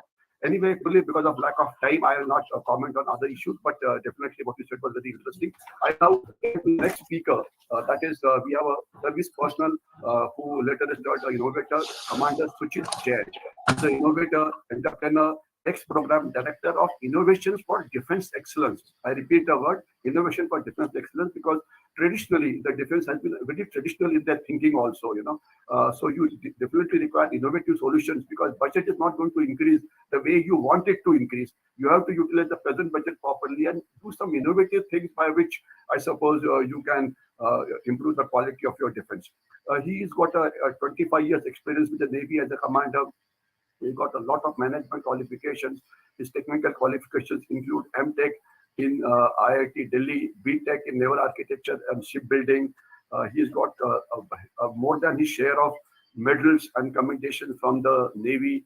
And his core competence has been startups, innovations, teamwork, consulting, market research, information technology, strategy, government advisory, communication and network. I wonder what is left out. I mean, he's a really qualified person to talk about all these issues. And I'll only touch upon, in fact, just for information, the biography of the speaker is really outstanding, and the program is being broadcast live on the YouTube.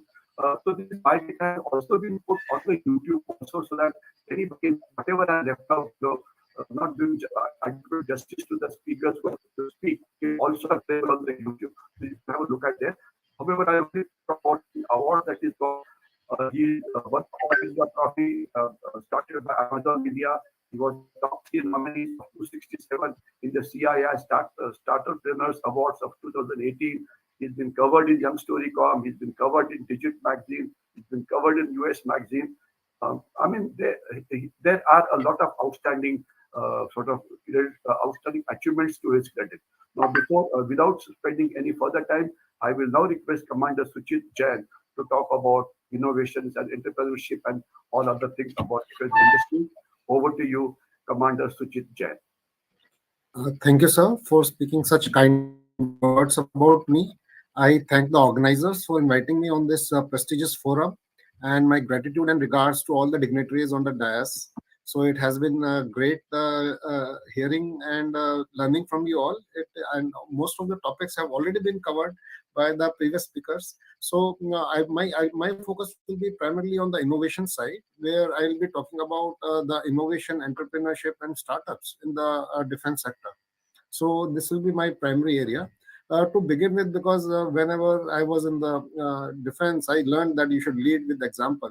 And I have lived all my life leading with examples. So it is not that I became an innovator after leaving the defense. I have been an innovator while within the defense itself. So I have been a naval architect from Cochin University, and when I joined the service, I was really brightly looking forward to the aircraft carrier being coming up for the Navy. And I was lucky that I got a chance to work on the design of such an aircraft carrier. And when I got a chance, I put all my efforts to see it that we are able to design it indigenously.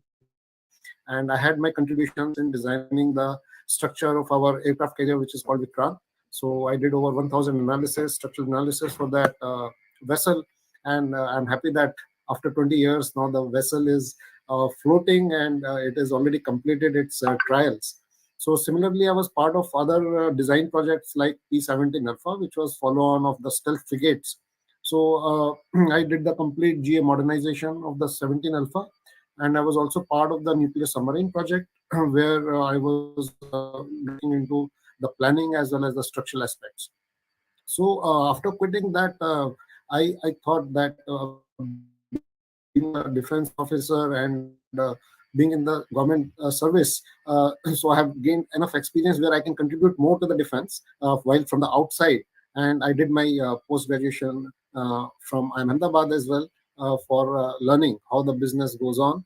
And when I realized that the business aspects are completely different from what I have been brought up while being in the defense, because I was even though it was a very harsh life, but more or less from the financial side, we were never really had to really worry, because the resources which were needed to fight the war were all available. So now here, after coming out, we have to even look for the resources to develop, and then that's how my entrepreneurship journey started. So when I started, we shortly became successful there also. Within the very first year, we were the positive cash flow company, and we have been growing every year. We were doubling our revenues for the consecutive years. So I started as a consulting company, then became a services company, and now we are a products company. So during the COVID times, the times were difficult where I had to scale down my operations substantially, and nothing was moving very positive in those times. So I thought, with my experience from the defense and from my entrepreneurship, let me contribute to the startup ecosystem in the defense area. And that's when I worked as program director with IDEX, which is the Innovations for Defense Excellence, where I got an opportunity to associate with some of the leading startups in the country. And I was quite surprised such a deep talent is already existing in the country. And if that talent is nurtured, it is supported, and we can really make big waves. And as a lot of speakers have mentioned and emphasized about the IP protection, the patents, these are very, very key critical areas for any technology to grow, because that's where the intellectual property lies, and that's where you can build, you can commercially tap it as well as take it to the markets. So in the defense area, as everyone knows, that there is a lot of government push on the Atmanirbharta for the self-sustenance, self-indigenization. So these are the very, very important aspects and the focus areas. So I remember when I had come out somewhere in 2016, I was invited by Economic Times to a round table with the minister that time, Jayant Sinha. So Honorable Minister had asked one question. So we are launching that startups program. So how do you think that we can include startups in the government sector? So I rose up and I spoke about it. I said there are two criteria. One is the financial criteria, another one is the technical criteria. So these are the eligibility criteria which any company has to go through. And if the criteria itself says you should have prior experience of so many years and you should have done turnover of so many years, so how can a startup prove that? So this is one obstacle which needs to overcome. And then there is a financial criteria which is there. So all these are, they have to deposit the EMDs. So these are the things which startups and the MSMEs find very difficult to work on. So I think Minister noted the point, and I realized that immediately within few months there was a letter from the government which said that such a criteria for the startups has been waived off. So I see that there is lot of push by the ruling party for making the things viable for the enterprise. But we have been, living in a country which has been, 70 years. We have been into a different thought where enterprise has been looked at not very positively. Enterprise, there has been a trust deficit with the entrepreneurs. So that is what needs to be overcome, and it is being overcome slowly. But I would really want that process to hasten up, so that the policy changes that are deep level changes that are happening already in the defense area, that can really go down and give the fruits and the value that we are really looking at. So even in this budget which has come out for 2022, there have been some landmark changes that even for that capex spending, has been increased to 68% from the 58% last year. So that is a huge amount. The capex budget itself is 1.5 lakh crores, and 68%, that means 1 lakh crore is available for the domestic industry. So that is a huge opportunity for our MSME, for our industry, defense industry, to tap it and take our defense manufacturing to the next level. And to top it, without the R&D, you can actually not really make innovations and make the future equipment and the platforms. So that R&D budget, including the private sector, up to 25% of the DRDO budget, is an amazing step that has happened. There are many more steps. I would like the young people who are already sitting and watching this program to be aware that the government is really opened up. In earlier times, it used to take nothing less than 10 to 20 years before a product can be out. That cycle has been greatly shortened by various government programs today. IDEX has been one of the programs which not only supports, identifies such startups, it also gives them the funding up to 1.5 crores. So during my presence in this organization, I saw a lot of startups getting selected and getting benefited from this program, where the equipment development time has been shortened. Had the corona not been there, I'm sure a lot of them would have produced the equipment within 2 years, as was slated in the program. So if not 2 years, 2.5 years, 3 years, we are seeing many of the startups, they have already produced those equipment, and they are very good equipment.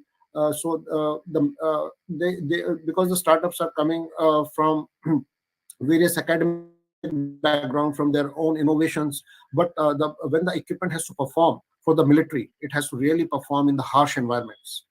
So whether it is the battleground, whether it is the sea, whether it is the air, this is a very, very harsh environment, and its requirements are far greater than any other equipment which is there in the civilian market. So that's where the startups need nurturing, they need support, they need guidance from the stalwarts who have been there in the armed forces, and they come out and support them.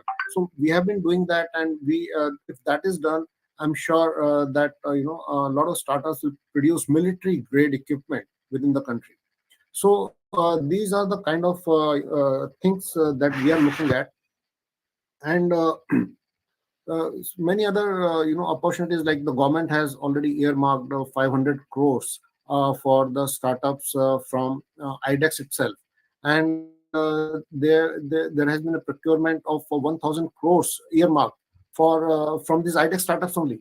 So this is a huge benefit being given. So earlier, if you remember that in the defense industry, the industry invests a lot. They keep on investing for years, for 10 years, 20 years before they see the fruits of their results. So, but not the case anymore. Now, once a product is ready, it is ready for deployment with the armed forces, and it is being taken. So I saw many such cases when some leading technologies, some anti-drone countermeasures equipment, which is being procured by Air Force, and some live buoys being procured, robotic live buoys being procured by the Indian Navy, and the Army is going ahead and procuring many such equipment like see-through armor and many other critical equipment there, which are being produced by the startups, not the MNCs. So a huge opportunity today, I would say, has opened up for the industry, for the startups and the MSME to participate in the defense in a big way. And if we are able to create an ecosystem for them by bringing all the stakeholders together and support it, then I'm sure there is no reason why the Atmanirbharta in defense cannot be achieved. And as Chairman Ajit Ranadeji mentioned, that we should also focus on the exports. So export is a key area. So unless we also open up the market and take it to offshore, then they will not become sustainable. So to make them sustainable, we also have to look at the domestic market as well as the market abroad. So a lot of promotion is happening today to such technologies that can be taken abroad, and IP protection plays a key role in this. So I would urge all those innovators who are looking forward to work with defense or any other area to please protect your technology, to protect your to protect your devices through the IP protection. There are many such mechanisms available. Be aware about them. There could be a separate program about it that could be covered where this IP protection can be done. So also there are other opportunities to participate with the government, where the government has mandated 20% of their procurement from the MSMEs and the startups. And as I already mentioned, that the startups do not have to have the prior experience, or they do not have to have some amount of turnover, or they don't have to even submit the EMD. So and they can directly go to GEM today, where they can display their product on the startup runway, and they can be procured by the concerned ministries, departments of the government and the armed forces. So this is, I think, huge. Times have really changed, and now it is for us to tap that opportunity. And I'm available for any guidance, any support which is required. And I would really urge, because now what has happened, that even the military platforms such as warships, aircrafts, the tanks, we need not depend on the foreign shores. We can do them all within our own country. There has been opinion-seeking poll by the FICCI, where I also said that we it can be done within the country and we can do it. So as Brigadier Hemant mentioned, that Army has taken a step to identify such talent within the armed forces who have been working on these areas, and we can make a pool of such officers and such men who can contribute towards the development, and we can go to the government and tell them, like, look, this can be done all in house. We need not really depend on the foreign countries for such a help. So those areas also can be done, and government has created a right platform for it. So with this, I will like to conclude my discussion on this, and I'll be open to any questions coming up. Yeah, thank you, Commander Suchin Jain. You covered a lot of ground. You talked about innovations. You talked about Atmanirbharta. Of course, when you talk of Atmanirbharta, we also have to ensure that Atmanirbhar products are of the same class, if not higher, as compared to the ones that were imported earlier. And many a times that is not the case. You know, aircraft which was built up in HAL and aircraft which came directly from Russia, there was a hell of a lot of difference in absorption of technology. I don't want to get into it because Air Marshal is there, and I'm sure he can talk about it. Of course, there have been some successful examples also of Larsen and Toubro, whose technology has been of a good class, and the Navy has been happy with the submarines. The Indian Coast Guard has been happy with the kind of offshore patrol vessels that they have given. So, but I think quality has to be ensured. And you talked about startups, how the startups are coming up in a big way. And one of the examples of the startups was this beating the retreat ceremony that took place, in which 1,000 drones were flown, and this was done by the IIT, one of the IITs. And I think we are the fourth country in the world where such a large number of, let's say, drones came up and performed so many maneuvers, which we all of us saw on the screen. Purely because of we are short of time, I will now look at the question and answer session. I have requested the organizers, Vinayji, any questions? That I hardly see any questions in the chat box. There's only one comment, which is of course by Ajit Ranedeji. I'll just read out for the sake of everybody. He has written that U.S. defense and space spending, especially on research, has a positive impact on its economy, and some of the technologies developed by defense and space have become an integral part of their daily life. In fact, most of the industry that started off in the Western world has a background of the defense industry, started off from defense industry. The Second World War, First World War, all those innovations that came up actually started the industrial revolution in Europe. Your, of course, recommendation is immensely sensible. You know, I'm the last person to comment on it. Yeah, Captain Naravane, yeah, I can see Dr. Likait has asked a question. Okay, he just put a comment. He says the shift of theatre commands has brought in new push to the expenditure. Well, I'll put it this way. I mean, I'm one person who was really sad when General Rawat passed away, because Chief of Defence Staff had an immense role in coordinating the budgetary aspects. And I only hope that the next CDS takes over fast, so that, you know, this budgeting of the three services vis-a-vis relative importance, etc., can be coordinated better. Yes, Chief of Defence Staff has a very important role to play. Theatre command is one aspect. I still wonder if Nitin Gokhale is around or not. But while talking to Nitin Gokhale, the chief, the GOC of the Army Training Command talked about the cyber command, which has to come in a much faster time frame because the threat is immediate. Immediate. Okay, I can see some more questions from Dr. Likas. He says, is the defense budget related to threat perception? I will leave it at that. General Malik had said in 99 war, we will fight with what we have and we will fight well. So as far as threat perception is concerned, we'll cover it up in a better manner when General Shekatkar starts talking. So I take it that we are now short of time and we are already at 11:30. So all that remains for me to do is thank all the speakers, Dr. Ajit Ranade, then Commander Suchit Jain, Admiral, my co-mate is also Anil Chopra, he's a Vice Admiral, but Air Marshal Anil Chopra and Shri Mukesh Bhutani ji for an excellent presentation of various aspects of the defense budget. We have learned a lot from you. And now I request Lieutenant General Shekatkar for his concluding remarks. He doesn't require an introduction because he is firstly a chairman of the institution where this seminar is taking place. And secondly, General Shekatkar committee will ensure that he remains in limelight because every second day, third day, there is some mention of something happening or not happening. And as I mentioned to you right in the beginning, that government has accepted one more of his recommendation of reducing 9,000 personnel from the MES. I repeat, 9,000 personnel. A very, very positive step.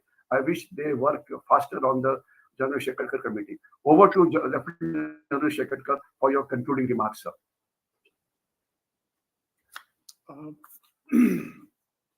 Thank you so much, Brigadier Mahajan. With your permission and with the permission of the galaxy of people, Dr. Ranade, the Air Marshal, Mr. Bhutani, Commander Jain, and everybody. With your permission, I'll skip speaking on the allocation of defense budget for this year. That has been spoken about, has been analyzed. But I would make few comments. I know some of you may not agree with that. Like the government did not agree with the Shekatkar committee report. They say, what are you talking about? If you try and implement it and then you will see. And just now, Brigadier Mahajan mentioned, yesterday the Honorable Raksha Mantri has signed 9,400 engineers are not required in the military engineering service. And I'm sharing with you in confidence. Under my own signature, I have written there, MES, which is supposed to be engineering services. It is known as money-eating services. Money-eating services. So money is never enough for any defense anywhere in the world. There is no country in the world whose chief of the defense forces is happy with the budget allocation. There is no country in the world, I have done this entire exercise, who do not want more forces, including the United States and China. Even today, they are asking for more forces. But my philosophy is, or my recommendation is, and I am a firm believer that obesity of number does not win you the war.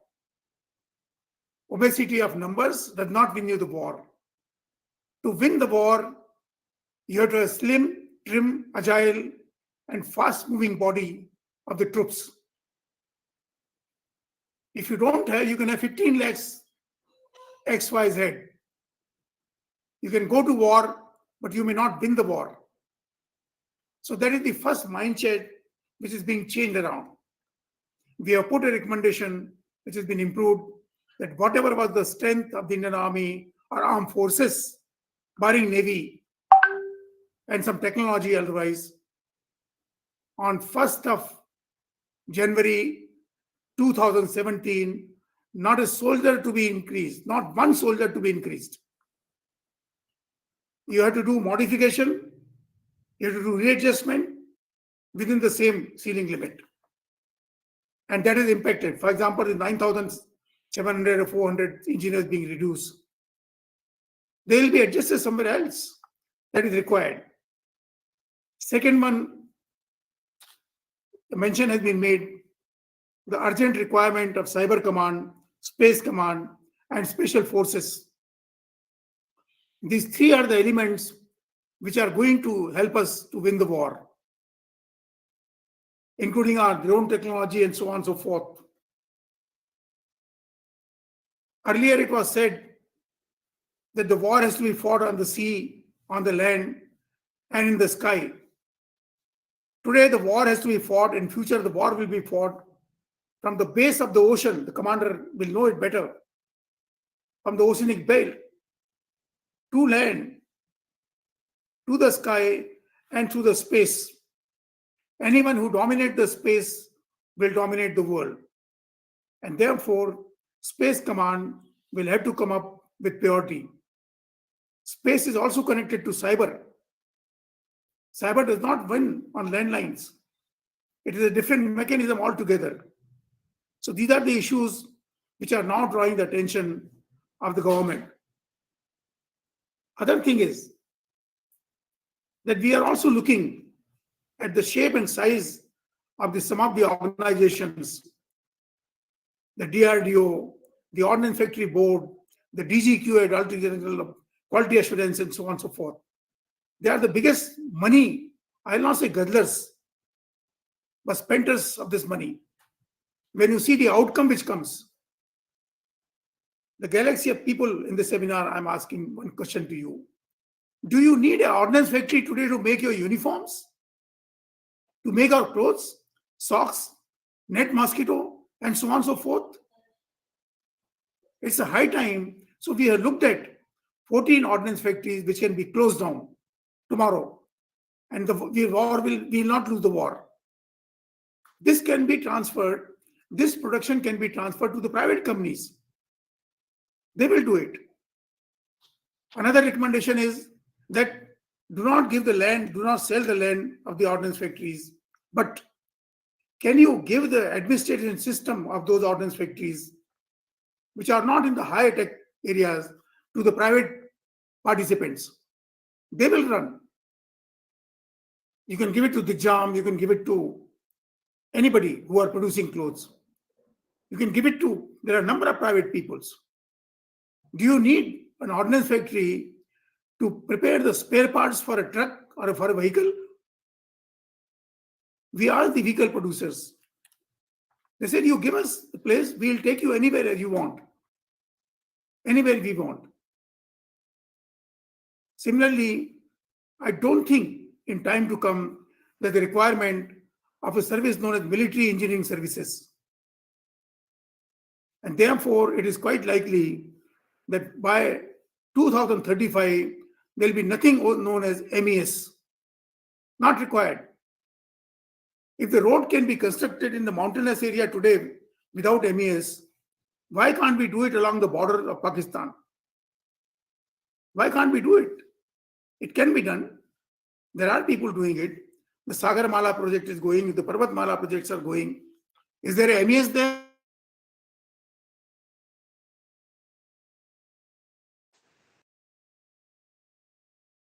So far, from 2018 till December 2021, 22,000 crore rupees have been saved because of these harsh measures. And by 2025 or 2026, we will be able to save 57,000 crore without losing a war. And that is why you find this concept of Atmanirbhar Bharat, Swavalambi Bharat, Saksham Bharat, Sakushal Bharat. How can you be Atmanirbhar if you continue to import your equipment from outside? And to our horror, we found that there is a well-organized, very well-structured nexus between those who are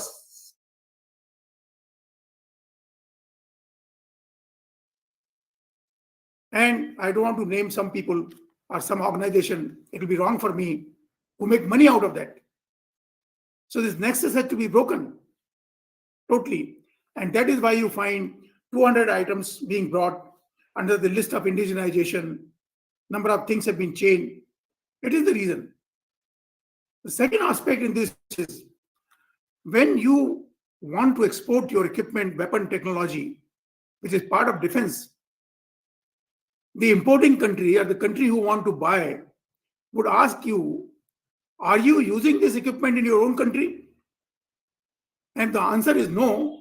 Then he said, then why should I buy from you? Sir, let me tell you, even the CRPF, the Border Security Force and so on, they ask you the question, are you using this particular weapon in your own organization? If they say no, you say, that is why we are going to America. That is why they are going to other countries to buy the system. So as Mr. Bhutani was bringing out, I think there is a need for us to insist to use the equipment, weapon system, technology of our own country and encourage the private sector. A mention has been made about lapsable fund. There was again a nexus between the so-called financial experts. If you have got 500 crores, the 200 crores will be lapsed. They will be taken next year. So in actual fact, you will get only 300 crore, though they will call it 500 crore. And that is why we have to recommend these funds should not be lapsed. They should be carried forward, roll-on plan. Another recommendation has been there that the 2.37 to 3.2% of the GDP budget should be allocated for defense. The reason being the modern technology like drones, spacecrafts, a missile system are costing us more. And therefore, when you export the item, you earn the foreign exchange.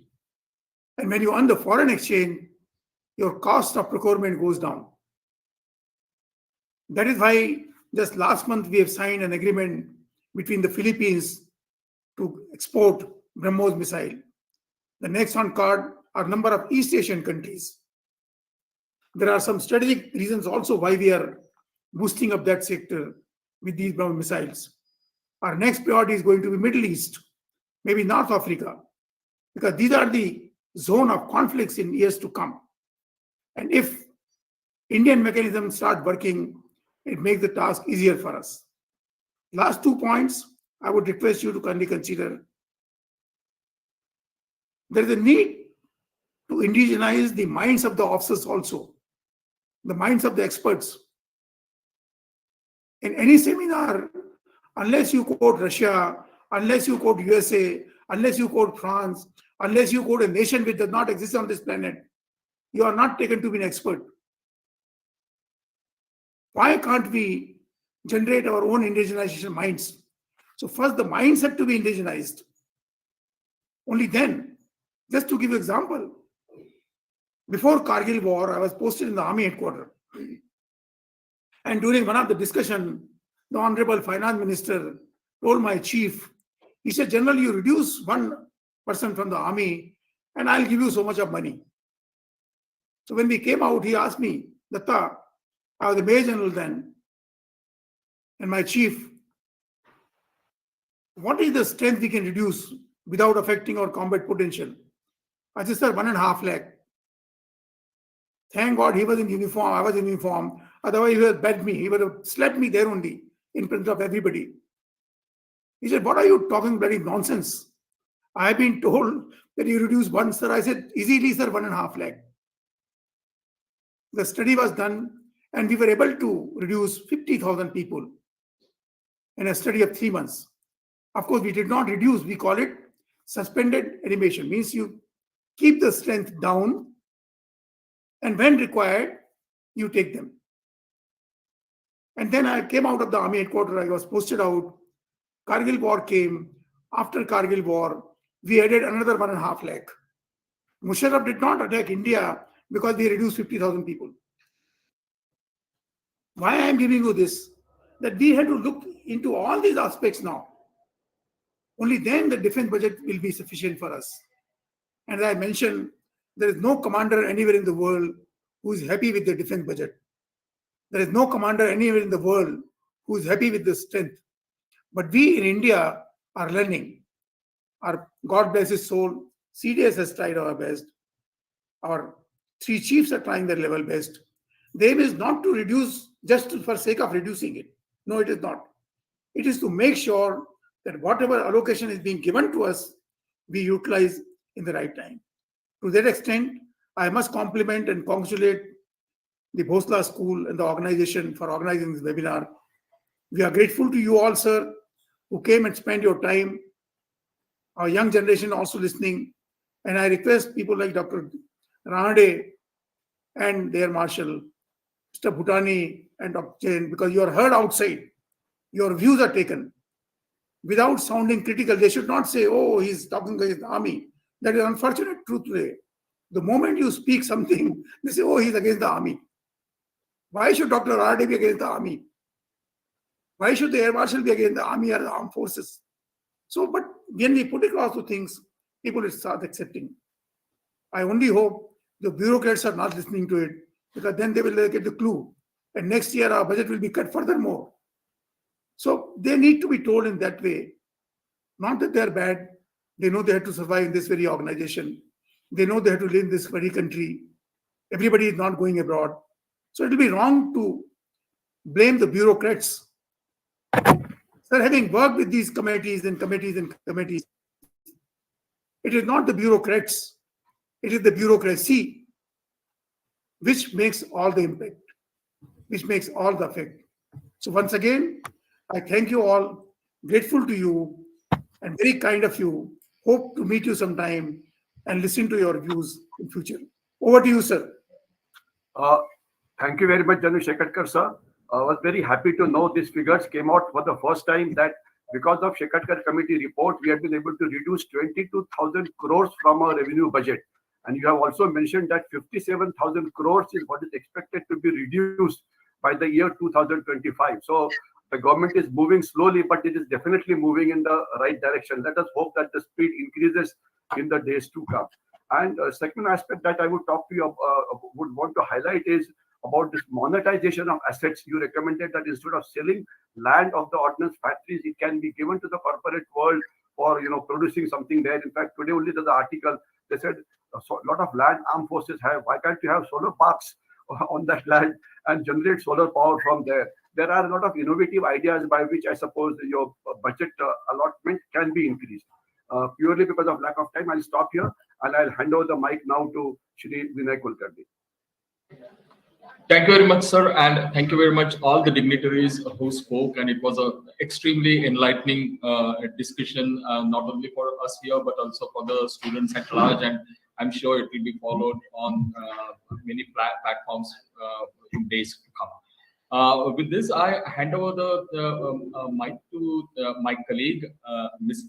Snehal Nikum, Assistant Professor in the Defense Department, for the vote of thanks. Over to you, Snehal. Thank you, sir. A very warm and graceful afternoon to everyone present virtually. It is my privilege to propose a vote of thanks speech on the occasion of 158th birth anniversary of Dr. B.S. Munjay and acknowledge the contribution of those who worked really hard to make this event a grand success.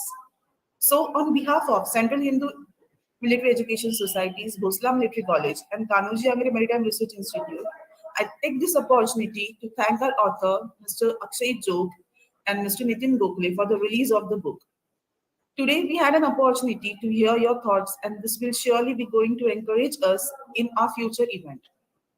I'm immensely thankful to Lieutenant General Dipesh Gatkar, decorated with PVSM, AVSM, VSM, President of CHFE Society, to be a part of this inaugural function and giving a presidential address. Sir, your thoughts have enlightened our minds and my heartfelt thanks are due to all speakers, including Dr. Ajit Ranade, VC of Gokhale Education Society, Gokhale Education Institute of Economics and Politics, Air Marshal Anil Chopra, decorated with PVSM, AVSM, VM, VSM, DG of Center for Air Power Studies, then CA Advocate Mukesh Bhutani, founder and managing partner of BMR Legal Advocates, a boutique law firm, then Commodore Sachin Jain, SSM, who is an innovator, entrepreneur, and ex-program director, Innovations for Defense Excellence, for sharing their opinion and sparing valuable time from their busiest schedule to grace the occasion. I need to mention my sense of appreciation to our chairman of this function, Brigadier Hemant Mahajan, YSM, for showing his enormous cooperation.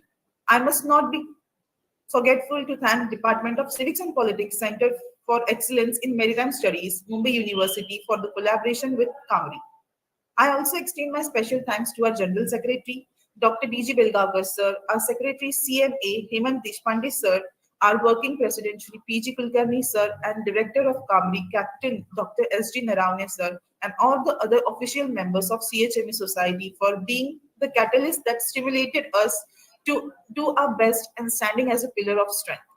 I'm also thankful to our proactive and dedicated staff and technical support members of our institution for their involvement and their willingness to take on the completion of the task beyond their comfort zone. And lastly, my sincere gratitude goes to all the viewers who are present virtually for their interest. Once again, thank you so much for attending this event. Jai Hind. Jai Hind.